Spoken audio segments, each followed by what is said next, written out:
এদেশে চোরের কোনো দোষ নাই, এদেশে ডাকাতের কোনো দোষ নাই, এদেশে মদখোরের কোনো দোষ নাই, এদেশে দুর্নীতিবাজের কোনো দোষ নাই, হাজার হাজার কোটি টাকা দেশের লুটপাট করে যারা নিয়ে যায় তাদের কোনো দোষ নাই। এদেশে শুধুমাত্র দোষী কোরআনের পাখিরা, ঠিক কিনা? দোষ নাই এদের, দিয়ে দিল তো দোষ। কামার দোষ কি? হুজুর ওয়াজ করছে, হুজুরের দোষ, ঠিক না? ইমামরা দোষী, আলেমরা দোষী, হাফেজরা দোষী। আপনারা হয়তো ভাবছেন শুধুমাত্র আলেমদের বিরোধিতা করে না। এমন একটা যুগ ছিল যেই যুগে মানুষ নবীগণকে হত্যা করেছে, ঠিক কিনা? নবীগণকে হত্যা করেছে, কিন্তু পরোক্ষভাবে যে তারা কোরআনের বিরোধিতা করতেছে, হাদিসের বিরোধিতা করতেছে, নবীজির বিরোধিতা করতেছে। কারণ একজন আলেমকে যখন একজন আলেমের উপরে যখন জুলুম করা হয়, অন্যান্য মানুষের ব্রেনের ভিতরে সেটআপ হয়ে যায়। আলেম বানাইলে জেলখানা থাকতে হয়, হাফেজ হইলে পরে ওর উপরে জুলুম হয়। তখন সাধারণ মানুষেরা সন্তানদেরকে আলেম বানাতে চায় না, হাফেজ বানাতে চায় না। কেমন যেন পরোক্ষভাবে ওরা কোরআনের বিরোধিতা করে, হাদিসের বিরোধিতা করে, নবীজির বিরোধিতা করেছে, ঠিক কিনা বেঠিক? নবী বিরোধী, কোরআন বিরোধী, হাদিস বিরোধী। আমরা শুধু মানুষ না, আমরা কার খলিফা? গরু আল্লাহর খলিফা নয়, কুকুর আল্লাহর খলিফা নয়, ছাগল আল্লাহর খলিফা নয়। আমরা মানুষ, আল্লাহ আমাদেরকে উপাধি দিয়েছেন, আমরা কার খলিফা? এই বিষয়টাকে বোঝানোর জন্য একটা সহজলভ্য উদাহরণ হলো এই দেশে পীর মুরিদের একটা সিলসিলা আছে কিনা? একজন বলে অমুকে অমুকের খলিফা, যে যার খলিফা সে তার পীরের সবক মানে, যে যার খলিফা সে তার পীরের কথা মানে। পীরের কথা যদি, পীরের সবক যদি ঠিকঠাক মতো না মানে, তাহলে তার খেলাফতি থাকে। আচ্ছা বলেন তো আমরা কার খলিফা? এই যুবক, তুমি যখন কোথাও যাইবা তোমার মনে রাখতে হবে, এক নম্বরে তুমি মানুষ, আবার তোমার মনে রাখতে হবে তুমি আল্লাহর খলিফা। তুমি কি করছো মনে রাখতে হবে তুমি আল্লাহর খলিফা। তুমি কোথায় যাচ্ছ তুমি না আল্লাহর খলিফা। এই তুমি কি করছো তুমি না আল্লাহর খলিফা, ঠিক কিনা? এটা মনে রাখতে হবে। দোকানে বৈশা বৈশা বুড়া বাবাই বিড়ি টানে, আল্লাহর খলিফাই বুঝি বিড়ি টানে বৈশা বৈশা। এই সমাজে মনে বিড়ি খোর নাই, সিগারেট খোর নাই। চার দোকানগুলো বয়োজ্যেষ্ঠদের বিড়ি আর সিগারেটের কারণে ইটের ভাটা হয়েছে। সমাজের বুড়াদের কারণে সমাজের যুবকগুলো নষ্ট। গাছের গোড়া খারাপ তো গাছের আগা খারাপ। যেই গাছের গোড়া ভালো ওই গাছের আগা ভালো, ফল ভালো। আমাদের আগামী প্রজন্ম, এরা আমাদের সম্পদ, এরা আমাদের ফল, ঠিক কিনা বলেন? গাছের গোড়া যখন নষ্ট হয়ে যায় ফল শুকায় যায়। গাছের গোড়ায় যখন বিড়ি ধরায় ফেলে, সিগারেট ধরায় ফেলে, গাছের আগায় তখন গাঁজা, বাবা, ইয়াবা, ফেনসিডিল, ককসিলের মতো নিকৃষ্ট নিগৃহীত বিষয়গুলোর মধ্যে চলে যায়।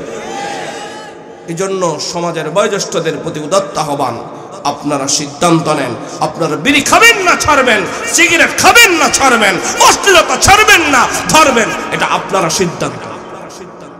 আল্লাহ কবুল করেন। বলতে গেলে সারা রাত চলে যাবে। এই কোরআনুল কারীমের প্রথম সূরা সূরাতুল ফাতিহা, সূরাতুল ফাতিহার প্রথম আয়াত, আলহামদুলিল্লাহি রাব্বিল আলামিন।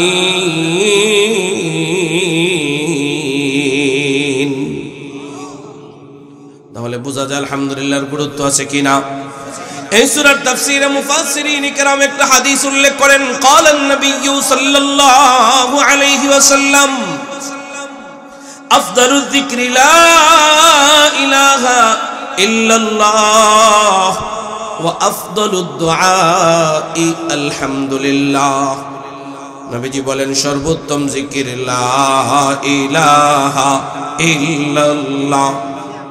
আপনার জীবনে যত ফরজ নামাজ, যত ওয়াজিব নামাজ, যত সুন্নত নামাজ, যত নফল নামাজ পড়েছেন, পড়বেন, জীবনের সকল নামাজের প্রত্যেক রাকাতে রাকাতে আলহামদুলিল্লাহ আছে কিনা। তাহলে বোঝা যায় আলহামদুলিল্লাহর গুরুত্ব আছে। নবীদের ইবাদত আলহামদুলিল্লাহ বলা, জান্নাতি বান্দাদের ইবাদত আলহামদুলিল্লাহ বলা, মুমিন বান্দা বান্দাদের ইবাদত আলহামদুলিল্লাহ বলা। বললে অনেক সময় চলে যাবে, কিছু আলোচনা করা দরকার। তাহলে আমরা সদা সর্বদা প্রশংসা করব কার? আলহামদুলিল্লাহ শব্দের তর্জমা, আলহামদুলিল্লাহ শব্দের অনুবাদ, সমস্ত প্রশংসা কার? এখান থেকেও আমরা একটা সবক নিতে পারি যে যার প্রশংসা করে সে তার প্রতি খুশি হয়। স্বামী স্ত্রীর প্রশংসা করলে খুশি হয়, স্ত্রী স্বামীর প্রশংসা করলে খুশি হয়, ছোট নেতা বড় নেতার প্রশংসা করলে খুশি হয়, ঠিক কি না? তাহলে বলেন তো আমরা প্রশংসা করলাম কার? দেখেন না, লক্ষ্য করি ছোট নেতায় বড় নেতারে কতবার ভাই বলে, ছোট নেতায় বড় নেতারে কতবার বাবা বলে। শুধু বাবা না, নিজের বাবারে যতবার বাবা বলে না, নেতার বাবারে তার চাইতেও বেশি বার বাবা বলে, ঠিক কি না? যে নিজের আপন ভাইটারে কোনোদিন বড় ভাই বলে না। এই কই গেছিলি? বড় ভাই ডাকছি, ঠিক কি না বলেন? জিজ্ঞেস করে কোথায় গেছিলি? বড় ভাই ডাকছি। অথচ নিজের আপন ভাইকে বড় ভাই ডাকে না, আছে না? বলেন তো, যে যার প্রশংসা করে সে তার প্রতি খুশি হয়। আমরা প্রশংসা করলাম কার? বলেন না, আল্লাহর। বলেন এই শব্দটা বলেন, কার? আমাদের আওয়াজ কমে গেছে, ওদের আওয়াজ বেড়ে গেছে। আমরা হাত গোটাই নিছি, ওরা হাত উঁচু করে ফেলছে, ঠিক না? আমাদের জিকিরের আওয়াজ যদি আবার বাড়ায় দেই, আবার যদি তাকবীরের আওয়াজ বাড়িয়ে দেই, ওরা সব নাস্তেনাবুদ হয়ে যাবে, ঠিক কিনা? বেশি দূরের তো না, অল্প দিনের আগের ইতিহাস বললেও কিন্তু লম্বা কথা। তাকবীরের আওয়াজে সব নিস্তেনাবুদ হয়ে গেছে। তাদের যে জবান ছিল, জবানে গুনাহ ছিল না। আমাদের জবান দিয়া ঘুষ ঢুকে, সুদ ঢুকে, গীবত ঢুকে, সমালোচনা ঢুকে। এই জন্য এলো পাতাড়ি জবান দিয়া তাকবীর আওয়াজ হয় না। জবানটাকে পরিষ্কার করার দরকার আছে কিনা? তাহলে জবানটাকে পরিষ্কার করে দিয়ে বলেন আল্লাহু আকবার।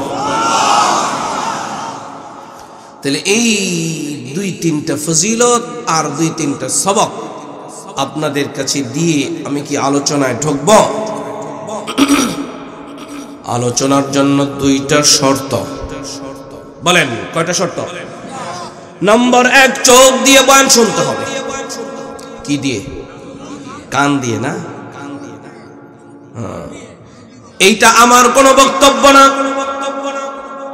বড় দার্শনিক ইমাম গাজ্জালী রাহমাতুল্লাহি আলাইহি বলেন বয়ান শুনতে হবে চোখ দিয়ে। উনি দুইটা কারণ বর্ণনা করেন। নম্বর 1, মানুষের চোখের দৃষ্টি যেদিকে যায়, মানুষের শ্রবণ শক্তিও ঠিক আছে নি? তাহলে এবার বলেন বয়ান শুনবো কি দিয়ে? মানে বাদাম চলতে গেলে চোখ কি এদিকে থাকে না নিচের দিকে থাকে? আর কত বাদাম চলবেন? এই যে বসছে বাদাম খাইতেছে, এখনো খায়, এখনো খায়। আল্লাহ আল্লাহ আল্লাহ। 15 বছর কি 1500 বছর ওয়াজ করলেও কাজ হইতো না। ক্লাসে বসে বাদাম খাইলে পড়া পারে না, ঠিক কিনা? পড়ার টাইমে পড়া শিখে না। এই জন্যই তো পড়ার টাইমে না পড়ে যখন ডাক্তার হয়, ওই যে বিদেশে থাকতো বেচারা, একটাই মাত্র তার সন্তান, দেশে নিয়ে আসছে মুসলমানি পড়াইতে, ঢাকা নামি দামি হসপিটালে নিছে, শেষ। কাটবো যেখানে কাটছে আর একখানে। তো পড়ার টাইমে না পড়লে এই তো হবে, ঠিক কিনা বলেন? কি পড়তে রাজি আছেন আপনারা? এখনো বাদাম খাবেন না বন্ধ? ঠিক। ইমাম গাজ্জালী রাহমাতুল্লাহি আলাইহি বলেন 2 নম্বর কারণ বর্ণনা করেন, চোখ দিয়ে বয়ান শুনলে ওটা দিলে বসা যায়। দিলে বসা গেলে ওই দিলের বসার দ্বারা জীবনের মরণের আগে হলেও আমলের রূপ নিয়ে হেদায়েতের ফয়সালা হয়ে মৃত্যুবরণ করতে পারে, আমলের রূপ নিতে পারে।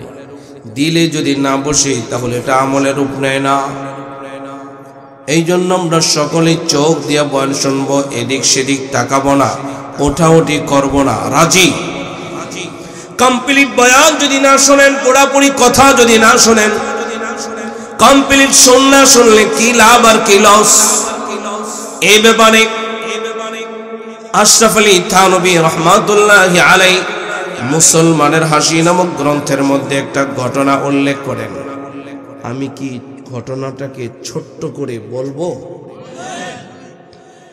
আমাদের আজকের এই ওয়াজ মাহফিল, তাফসীর কোরআন মাহফিল কি মহিলারাও শুনতেছে? এদের ব্যবস্থাপনা আছে? অনেক দূর থেকে একজন মহিলা আসছে, অনেক দূর থেকে একজন মহিলা আসছে। এদিক থেকে হুজুর সাহেব, যেমন এই যে আমি বয়ান করতেছি, আল্লাহ রাব্বুল আলামিন বলেন ফানকিহু মা তাবা লাকুম মিনান নিসাই মাসনা ওয়া সুলাসা ওয়া রুবা। আল্লাহ রাব্বুল আলামিন বলেন, রে গোলাম, এই যুবক, তোমার উপযুক্ত বয়স হয়েছে তো বিবাহ করবা, যারে ভালো লাগে তারে করবা। কে কইছে এটা? বিয়ার কথা কনে বুড়ায়ও আসে, জোয়ানও আসে, কেউ দাঁত বাইর করে আসে, কেউ ঠোঁট দিয়ে আসে, স্টেজেও আসে, সব জায়গায়। আমিও আসতেছি। যাকে পছন্দ লাগে তাকে বিবাহ করবা। প্রয়োজন না মিটলে 2টা করবা, না মিটলে 3টা করবা, না মিটলে 4টা করবা। কার কথা? দেখি আমার কথা। কার? এতটুকুন বয়ান যখন হয়ে গেল, মহিলা শ্রবণ করার পরে কয় আমি পাইছি। মহিলা কি বলে? পাইছি। নিজ এলাকায় চলে গেল। নিজ এলাকায় যে উত্তর পাড়া এক স্বামী, দক্ষিণ পাড়া আরেক স্বামী, পূর্ব পাড়া এক স্বামী, পশ্চিম পাড়া আরেক স্বামী। আচ্ছা, এবার আপনারা জবাবটা দিবেন, মহিলা যে কাণ্ড ঘটাইল ভালো না খারাপ?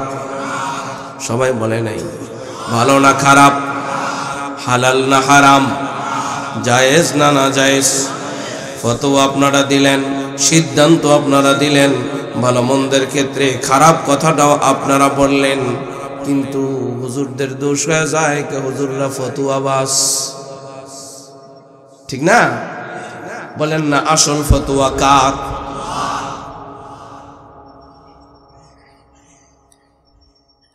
এই চাইতে একটা মহিলা যদি এই গ্রামে থাকে, বিচার হওয়ার দরকার আছে কিনা? বুঝে শুনে বলেন, বিচার হওয়ার দরকার আছে কিনা? বিচার চলে গেল এলাকার মেম্বার সাহেবের কাছে, চেয়ারম্যান সাহেবের কাছে। ইদানিং কালে মেম্বার আর চেয়ারম্যানের মাঝামাঝি কিছু পাতি নেতা আছে কিনা? এরও মেম্বারে বাদ দিয়া, চেয়ারম্যানরে বাদ দিয়া এরও কিছু ফিটিং খায়, আছে না? কিছু ফিটিং খাওয়া আছে কিনা? এখানে যে নাই তা না, এই গ্রামে যাই নাই তা না, আছে না? থাকলে কোন আছে, না থাকলে কোন নাই, আছে। এই যারা এই কাজ করেন তারাও কথাটা শোনেন, তারাও শোনেন, ঠিক না? এই ওয়াজ কিন্তু শুধু আপনাদের জন্য না, না সবার জন্য। দুপুর গড়িয়ে সিদ্ধান্ত হয়ে গেল বিচার হবে আগামীকাল 10টায়। বলেন কয়টায়? দুপুর গড়িয়ে বিকাল গড়িয়ে সন্ধ্যা গড়িয়ে রাতের প্রথম অংশ। মহিলা তার নিজ বাড়ি থেকে বেরিয়ে আস্তে আস্তে মেম্বারের ঘরের দরজায়, চেয়ারম্যান সাহেবের ঘরের দরজায়, পাতিনে তার ঘরের দরজার মধ্যে যা নক করে। কে? কয় মেম্বার সাহেব আমি। কয় তুই যেই কাণ্ড ঘটাইছিস তোর বিচার হবে। কয় বিচার হবে তো জানি, তুই দরজাটা খোলেন। দরজাটা খুলছে তো মহিলা খুঁতির ভিতর থেকে বের করে লাল লাল কতগুলো নোট চেয়ারম্যানের হাতে, পাতি নেতার হাতে, বড় নেতার হাতে, ছোট নেতার হাতে, ঠিক কিনা? সকালবেলা বিচার যাবে, সকাল 10টায় বিচার যাবে ডান দিকে, এখন বিচার যায় বাম দিকে, ঠিক কিনা বলে? কারণ আপনারা দেখেন না, চোর থাকার কথা জেলখানায়, ও থাকে বাহিরে। ডাকাত থাকার কথা জেলখানায়, ও থাকে বাহিরে, ঠিক কিনা? তেল চোর, টিন চোর যা বলেন সব থাকে বাহিরে। আর যে কোরআনের কথা বলে ও থাকে ভিতরে। বোঝা গেল সকাল 10টার বিচার ডান দিকে গেছে না বাম দিকে। এই বেইনসাফি বিচার শুধুমাত্র যে এক জায়গায় তা নয়, নিম্ন থেকে শুরু করে উচ্চ পর্যন্ত যত জায়গায় আছে সব জায়গায় ডান দিকের বিচারগুলো বাম দিকে যায়, ঠিক কিনা? এই জায়গায় বিচার বেশিক্ষণ রাখলে অসুবিধা আছে, এখানে বেশিক্ষণ রাখা যাবে না। বিচার চলে গেল বাদশাহ আলমগীরের দরবারে। এই বেচারা বহু আগে মরে গেছে, এর কাছে বিচারটা পাঠাই দেন। কি কন ধরলে হেরে গিয়া ধরো, ঠিক না? বাদশাহ আলমগীর এবার ডাক দিয়ে গায়, মহিলারে ডাকো। মহিলাকে ডাকা হলো। মহিলা গেল, যাওয়ার পরে কয় তোর বিচার হবে। কয় বাদশাহ নামদার, বিচার হবে, কোনো অসুবিধা নাই, তবে আমার কিছু কথা আছে। কি কথা? বলে বাদশাহ নামদার, আমি আল-মানার ইসলামী পাঠাগার ও সমাজ কল্যাণ পরিষদের 15তম তাফসীরুল কোরআন মাহফিলে গিয়েছিলাম। সেখানে হুজুর এই ওয়াজ করছে, প্রয়োজন না মিটলে 2টা, না মিটলে 3টা, না মিটলে 4টা। আমার দোষ কি? হুজুর রে ধরেন, হুজুরে এই ওয়াজ করছে, হুজুর রে ধরেন। কিন্তু আপনারা ঠিকঠাকই এই যে কথা বলছে একের বাস্তবতার নজরে আপনারা তাকায়া দেখবেন, জেলখানার গেটের দিকে তাকায়া দেখেন। এদেশে চোরের কোনো দোষ নাই, এদেশে ডাকাতের কোনো দোষ নাই, এদেশে মদখোরের কোনো দোষ নাই, এদেশে দুর্নীতিবাজের কোনো দোষ নাই, হাজার হাজার কোটি টাকা দেশের লুটপাট করে যারা নিয়ে যায় তাদের কোনো দোষ নাই।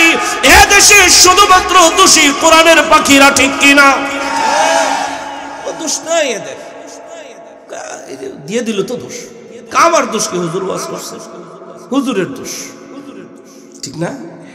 ইমামরা দোষী, আলেমরা দোষী, হাফেজরা দোষী। আপনারা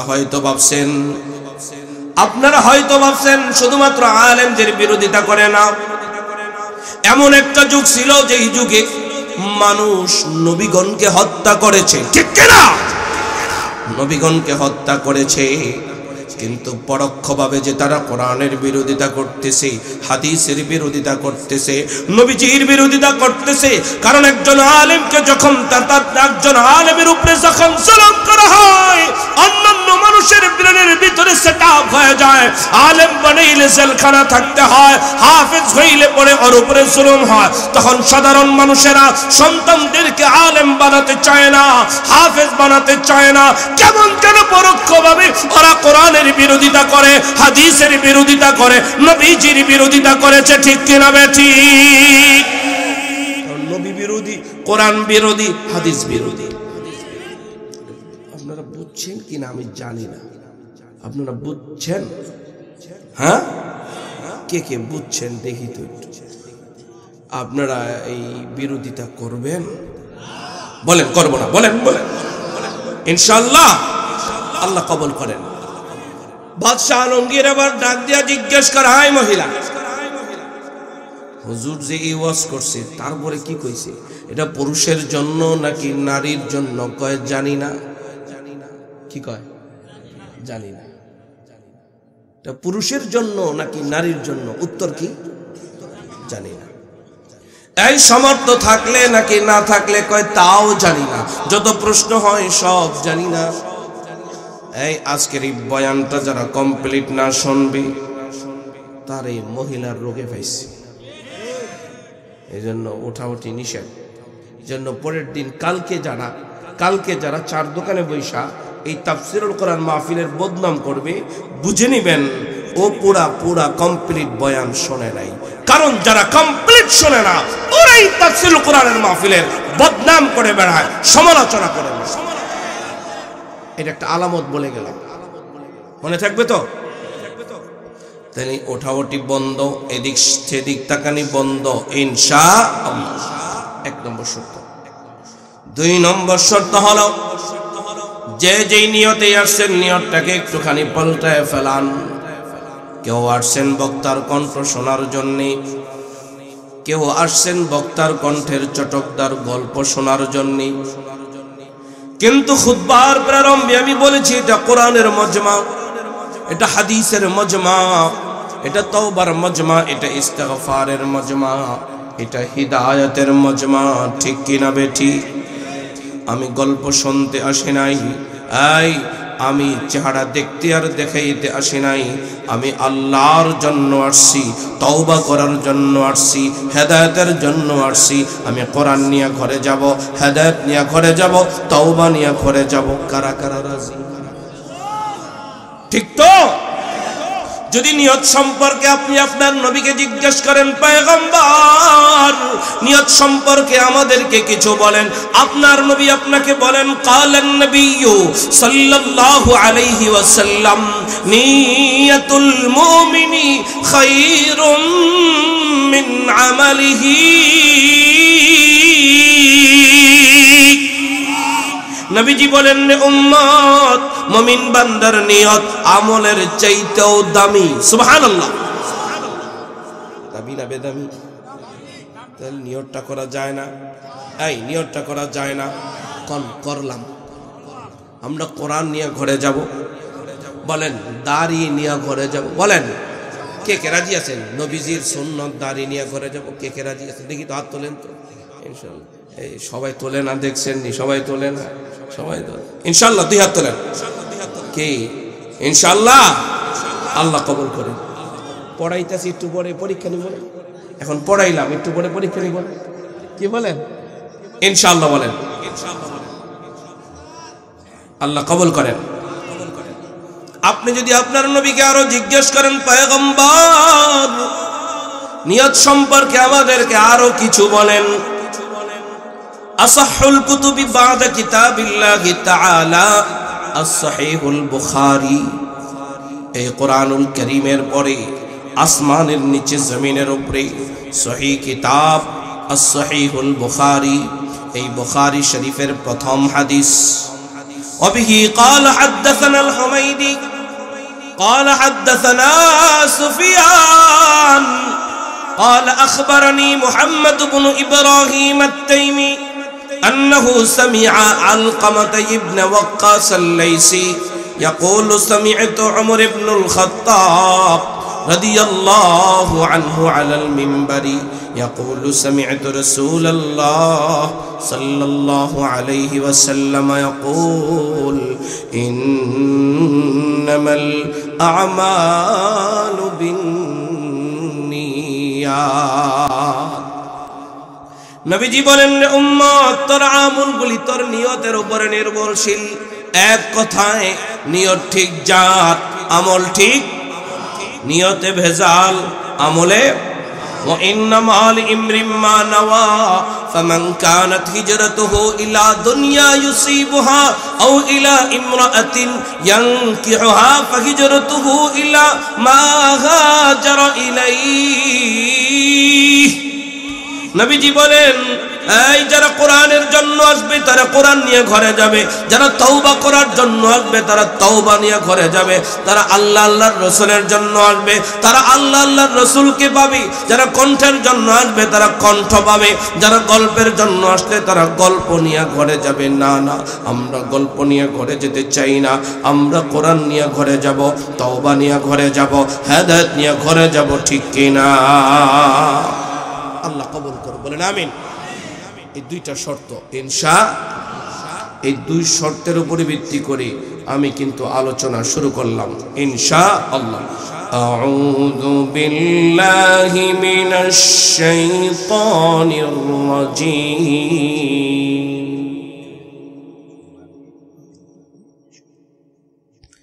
বিসমিল্লাহির রহমানির রহিম। أفحسبتم أنما خلقناكم عبثا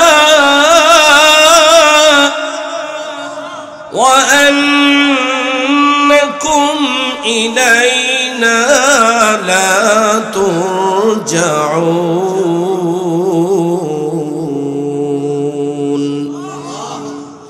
আল্লাহ রাব্বুল আলামিন কোরআনুল কারীমের আয়াতে ইরশাদ করেন, যে আয়াতটি আমি আপনাদের সামনে তেলাওয়াত করলাম, এই আয়াতটি হলো কোরআনুল কারীমের 18তম পারার প্রথম সূরা সূরাতুল মুমিনুন এর 115 নম্বর আয়াত। এই আয়াতের মধ্যে আল্লাহ রাব্বুল আলামিন বলেন, আফা হাসিবতুম, এই তোমরা কি মনে করেছিলে, তোমরা কি ধারণা করো, আন্নামা খালাকনাকুম আবাসা, যে আমি তোমাদেরকে সৃষ্টি করেছি বৃথা, বিনা কারণে, বিনা কাজে, বিনা উদ্দেশ্যে।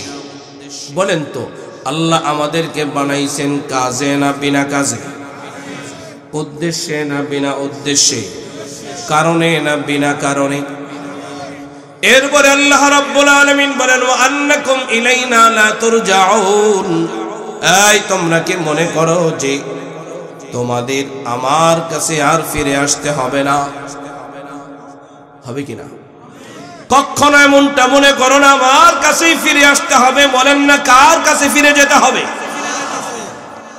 আব্দুল্লাহ আল নুমানি সাহেব বয়ানের ইতিতে এই কথাটাই বলে গেছেন যে আল্লাহর কাছে আমাদেরকে, ঠিক কিনা বলেন? আমি সেই আয়াত আপনাদের সামনে তেলাওয়াত করেছি, যে আয়াতের সাদা মাঠা একটা মাফহুম আপনাদেরকে শোনাইলাম।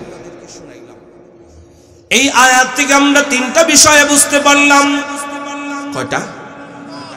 নম্বর 1, আল্লাহ আমাদেরকে মানুষ বানাইছেন। বলেন, নম্বর 1, আল্লাহ আমাদেরকে কি বানাইছেন? সবাই বলেন, কি বানাইছেন?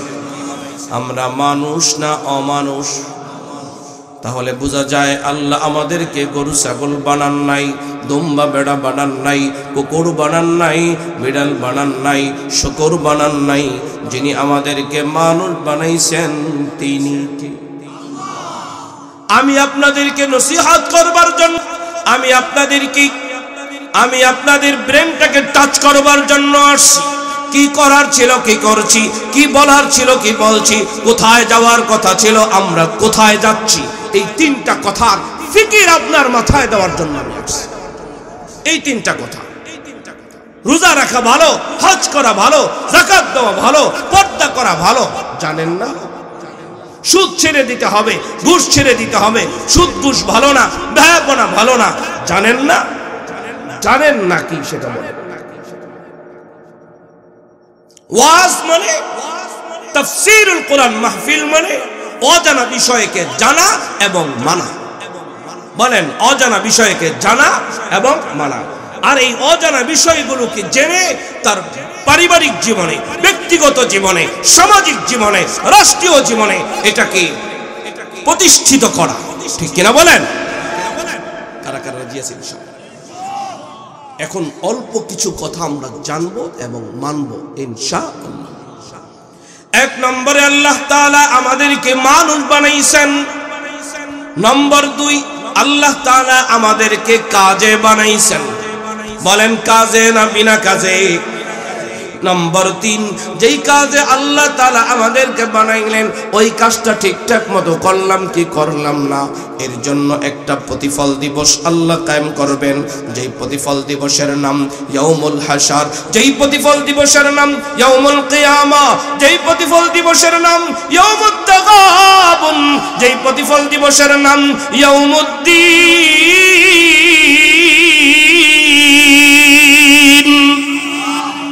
সেই দিন সম্পর্কে আল্লাহ তাআলা কোরআনুল কারীমে সূরাতুল বাকারার মধ্যে বলেন, ওয়াত্তাকু ইয়াওমান লা তাজজি নাফসুন আন নাফসিন শাইআ ওয়া লা ইউকবালু মিনহা ওয়া লা আদলুন ওয়া লা শাফাআ ওয়া লা হুম ইউনসারুন। সেদিন কোনো ঘুষ চলবে না, সেদিন কোনো বিনিময় চলবে না, এই সেদিন কোনো সুপারিশ চলবে না। আরে যুবক, আজকে তোমার চাকরি হয় না, 10 লক্ষ টাকা দিলে চাকরি হয়ে যায়।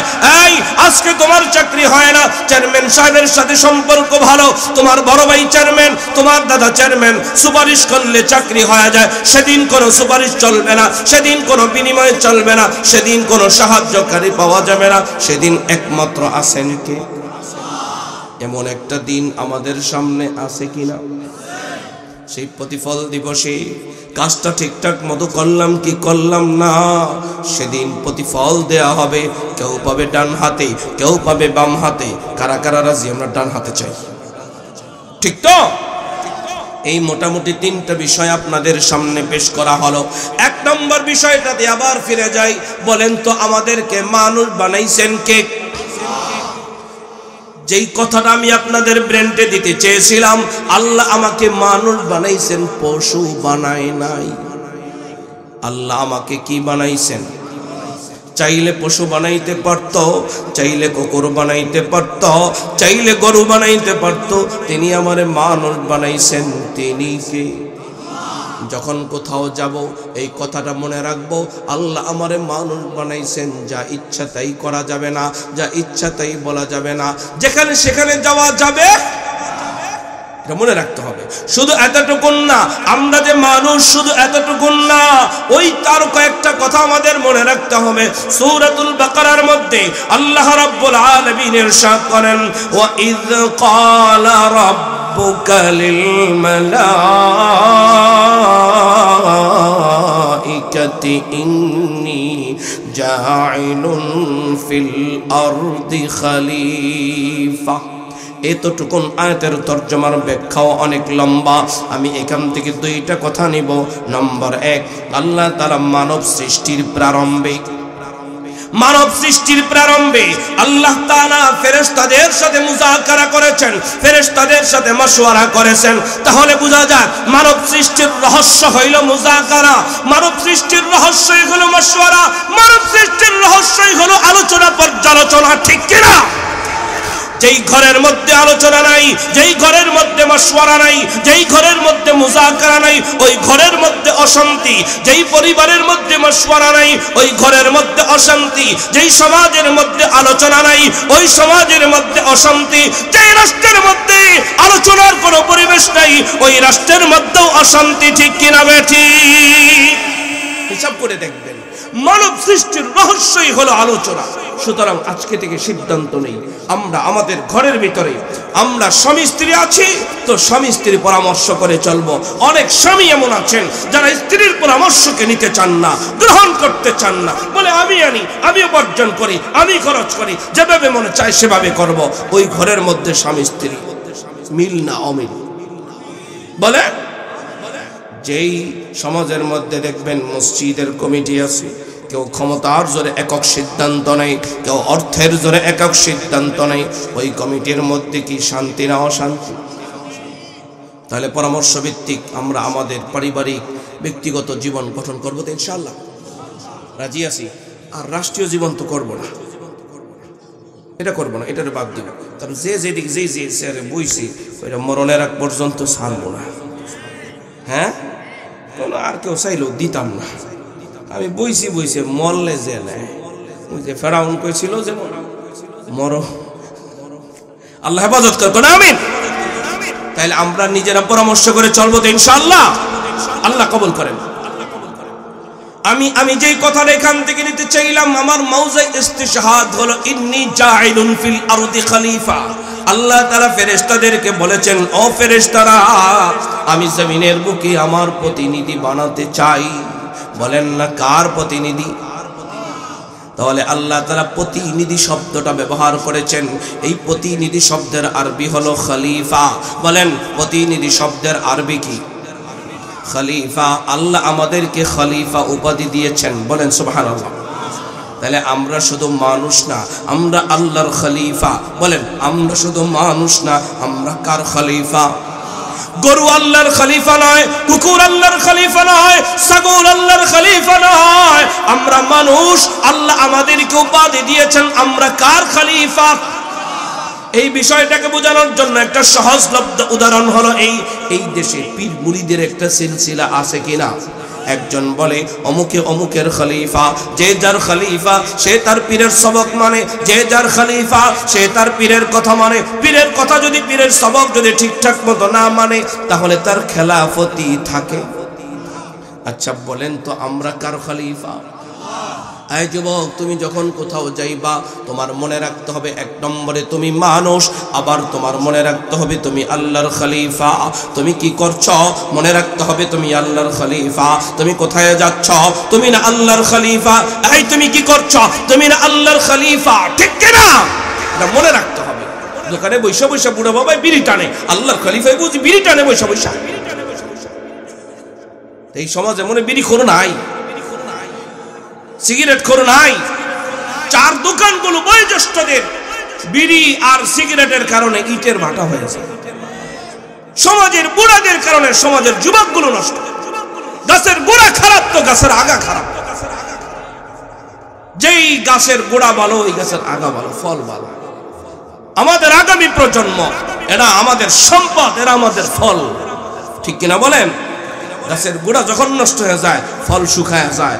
গাছের গোড়ায় যখন বিড়ি ধরায় ফেলে, সিগারেট ধরায় ফেলে, গাছের আগায় তখন গাঁজা, বাবা, ইয়াবা, ফেনচিডিল, ককসিলের মতো নিকৃষ্ট নিগৃহীত বিষয়গুলোর মধ্যে চলে যায়। এই জন্য সমাজের বয়োজ্যেষ্ঠদের প্রতি উদাত্ত আহ্বান, আপনারা সিদ্ধান্ত নেন, আপনারা বিড়ি খাবেন না ছাড়বেন, সিগারেট খাবেন না ছাড়বেন, অশ্লীলতা ছাড়বেন না ধরবেন, এটা আপনারা সিদ্ধান্ত। আল্লাহ কবুল করেন। সময় কম, অনেক কথা আমাদের বুঝতে হবে, বলেন ইনশাআল্লাহ। তাহলে এক নম্বর কথা, আমরা মানুষ না, শুধু আমরা কার খলিফা। দুই নম্বর কথা, আল্লাহ রাব্বুল আলামিন বলেন ওয়ালাকাদ কাররামনা বনি আদম। আল্লাহ রাব্বুল আলামিন বলেন, রে গোলাম, আমি বনি আদমকে সম্মানিত করে সৃষ্টি করেছি, আমি বনি আদমকে মান দিয়ে বানাইছি, আমি বনি আদমকে দামি বানাইছি, দামি বানাইছি। বলেন তো আমার আপনার দাম আছে কিনা?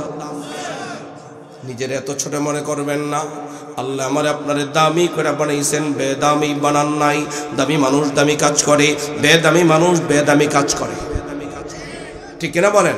বলেন আমরা দামি, বলেন বলেন আমরা কি? আমরা কি দামি? আমি কুমিল্লার মনোহরগঞ্জ একটা মাহফিলে গেলাম, যাওয়ার পথে মনোহরগঞ্জ 3 রাস্তার মোড়ে আমি আমার বাচ্চার জন্য কিছু মজা বিস্কিট টিস্কিট কেনার জন্য একটা দোকানে ঢুকলাম। দোকানে ঢোকার পরে কেক নিলাম, এটা দাম কত? এত। আমি কই এত দাম? হুজুর দাম বেশি। বিস্কিট নিলাম, আমি কই এত দাম? হুজুর দাম বেশি। যেটাই ধরি কয় দাম বেশি, কই দেন। মোটামুটি নিলাম। নেওয়ার পরে এবার জিজ্ঞেস করলাম, ভাই সব কিছু তো আদান প্রদান করলাম, এখন একটু বলেন তো আপনার দোকানে কোন জিনিসের দাম কম, ওইটাও দেন, ওইটাও আমি নেই। কথা বুঝছেন? দোকানদার বেচারা আমার একটা জবাব দিল, আমি খুব আশ্চর্য হয়ে গেলাম। জবাবটা হলো এই, হুজুর দাম আছে, একটা জিনিস আছে দাম কম, সেটা কি? হুজুর আমার আর আপনার দাম কম। দোকানে যাবেন, আদার দাম বেশি, চিনির দাম বেশি, পেঁয়াজের দাম বেশি, রসুনের দাম বেশি, ঠিক কিনা? সব কিছুর দাম, সব কিছুর দাম, কিন্তু মানব সম্পদের দাম নাই, ঠিক কিনা? মানব সম্পদের যদি দাম থাকতো, কিছুদিন আগে মানুষকে বানাইল শিবপাঞ্জি, আবার বানাইল বান্দর, আবার ইদানিংকালে সভ্যতার যতটুকুন ছিল সেটার মাথা খেয়ে এবার শরীফকে বানাই শরীফা, শরীফাকে বানাই শরীফ, ঠিক কিনা? এটারও শেষ, মানুষের দাম আর থাকলো। কিন্তু আল্লাহ বলেন, রে গোলাম আমি তোরে দামি করে বানাইছি। বলেন আমার কে আপনাকে দামি করে বানাইছেন কে? এই যুবক আঙ্গুলটা উঠায়া আল্লাহকে সাক্ষী দিয়া বলো, যিনি আমার আপনার দামি করে বানাইছেন তিনি কে? এই কথাটা মনে রাখবা চলার সময়। আমি দামি, আমি খলিফা আল্লাহর, এই কথাটা মনে রাখবা। কথা বলার সময় মনে রাখবে আমি শুধু মানুষ না, আমি আল্লাহর খলিফা, আমি দামি, আমি যা তা বলতে পারি না, আমি যেখানে ইচ্ছা সেখানে যাইতে পারি না, আমি যা তা করতে পারি। মনে থাকবে তো ইনশাআল্লাহ। 3 নম্বর কথা,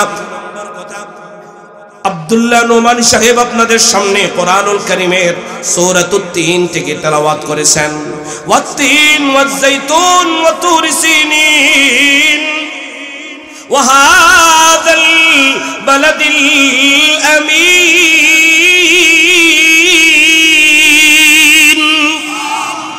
আল্লাহ রাব্বুল আলামিন এই সূরার মধ্যে প্রথম দিকে 4টা কসম করেছেন। নম্বর 1 তিন ফলের কসম, নম্বর 2 জৈতুন ফলের কসম, ওয়া তুরি সিনিন সিনাই পর্বতের কসম, ওয়া হাযাল বালাদিল আমিন নিরাপদ শহর মক্কাতুল মুকাররমা মদিনাতুল মুনাওয়ারার কসম খাইলেন। এই 4টা কসমের মধ্যে আরো একটা কসম লুকায়িত আছে। মুফাসসিরিনে کرام ইবনে কাসিরের riwayate একটি কসম গোপন রয়েছে। সেই কসমটি হলো এই 3 ফল আর জৈতুন ফল। যেই এলাকার মধ্যে বেশি হয়তো ওই এলাকাটা হলো বাইতুল আকসা মসজিদ আকসার আশেপাশে জাইতুন ফল আর 3 ফল বেশি বেশি হইতো। এই কারণে আল্লাহ তাআলা যেন বলতে চাইলেন 3 আর জাইতুন ফলের কসম খায়া যেন বলতে চাইলেন মসজিদ আকসার কসম, আল্লাহু আকবার।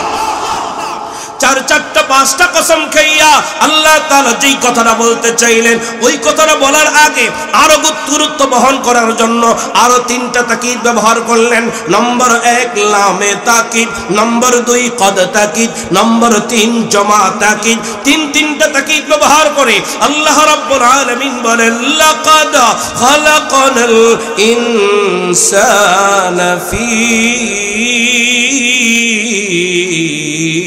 আহসান।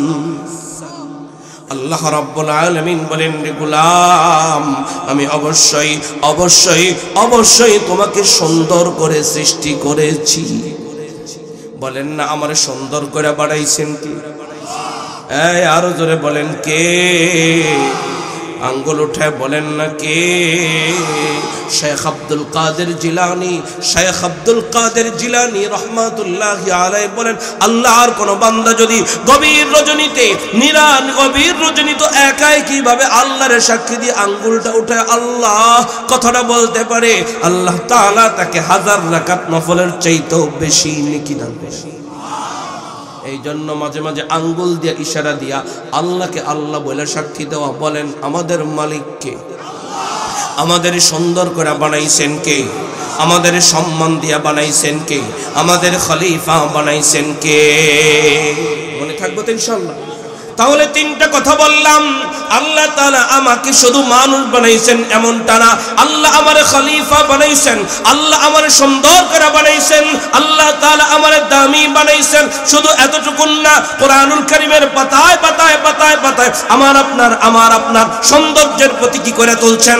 আল্লাহ তাআলা সূরাতুল ইনফিতারে বলেন ফি আইয়ি সূরাতিন মা শাআ রাক্কাবা, কয় করে সুন্দর একটা বডি স্ট্রাকচার দিলাম।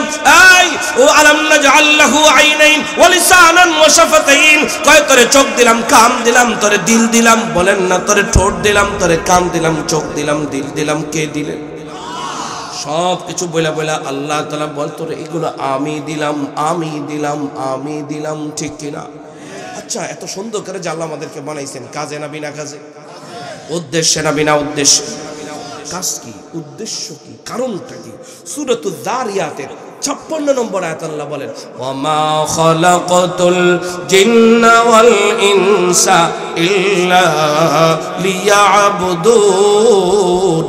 আল্লাহ বলেন রে গোলাম তোরে আমার ইবাদতের জন্য বানাইলাম। বলেন না কার ইবাদত? আচ্ছা এটার নাম কি? এই টিস্যু, এটার নাম, এটার একটা কাম আছে, ঠিক না? এই যে মোসা, ঠিক না? বলেন এটার নাম কি? এটা বোতল, এটা পানির বোতল। কিসের বোতল? তাহলে এটার একটা নাম আছে। আর এটার কাম কি? এটা দিয়ে পানি খাওয়া। এই যে উপরে যেটা আছে এটার নাম কি? লাইট, বাতি, ঠিক না? এটার একটা নাম আছে, এটার একটা কাম আছে। কাম কি? আলো দেওয়া। পৃথিবীতে যত জিনিস আছে সব জিনিসের নাম আছে, সব জিনিসের কাম আছে। আমার আপনার নাম হলো মানুষ, আমার আপনার কাম হলো ইবাদত। ঠিক কিনা বলেন? বলেন আমার আপনার নাম, কাম। তাহলে ওই দোকানে বসে বসে বিড়ি খাওয়া মনে হয় ইবাদত, ঘুষ খাওয়া ইবাদত। কিন্তু নবীর তরিকায় যদি কেউ টয়লেটে যায় সেটা কি? ডিলা ব্যবহার করে কি? যদি বিসমিল্লাহ বলে বাদাম খায় কি? মনে থাকবে তো ইনশাআল্লাহ। পৃথিবীতে যত জিনিস আছে সব জিনিস আমার জন্যে। এই বোতল আমার জন্যে, টিস্যু আমার জন্যে, মোবাইল আমার জন্যে, লাইট আমার জন্যে, গাছপালা আমার জন্যে, গরু ছাগল আমার জন্যে, জীবজন্তু আমার জন্যে, আসমান আমার জন্যে, জমিন আমার জন্যে। বলেন আমি কার জন্য? কারা কারা রাজি আল্লাহর জন্য জীবন দিবেন? ঠিক তো? ওই যে আপনারা বলেছিলেন দাড়ি নিয়ে ঘরে যাবেন, দেখি তো 2-3 জন এমন কি আছেন যে দাড়ি নাই, জীবনের তরে আর জীবনে দাড়ি কাটবেন না। তোমরা দুইটা তো মাদ্রাসায় পড়ো, এমনি এমনি রেখে যেটি কাটে সেগুলো রেখেছি। আলোচনার ইতিতে নিয়ে যাচ্ছি আমি, একেবারে শেষ ফিনিশিং নিয়ে যাচ্ছি। কি আসেনি 2 একজন? ইনশাআল্লাহ ইনশাআল্লাহ। আছেনি কেউ?